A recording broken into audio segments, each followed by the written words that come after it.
বাবা, লেখা শেখার জন্য কি কাজ করতে হবে?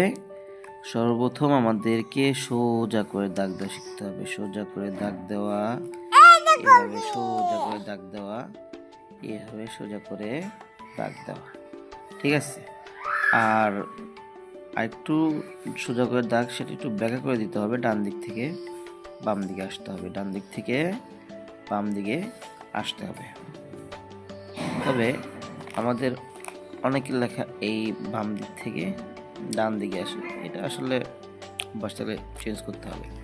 এখন আমরা যখন এটা জানবো, তখন আমরা কি শিখবো বাবা? এই লেখা শিখবো। কি লিখবো?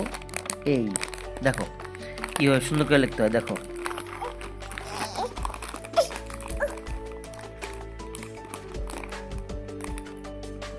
এটাকে বলা হয় এই। আমরা অনেকে এই মাঝখান থেকে দাগ দিই।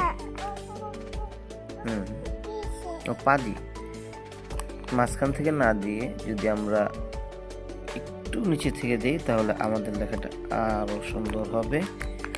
জাস্ট এইখান থেকে একটু নিচে থেকে দিলে এই লেখাটা সুন্দর হয়ে গেল। তো আমরা আবার একটু প্র্যাকটিস করি।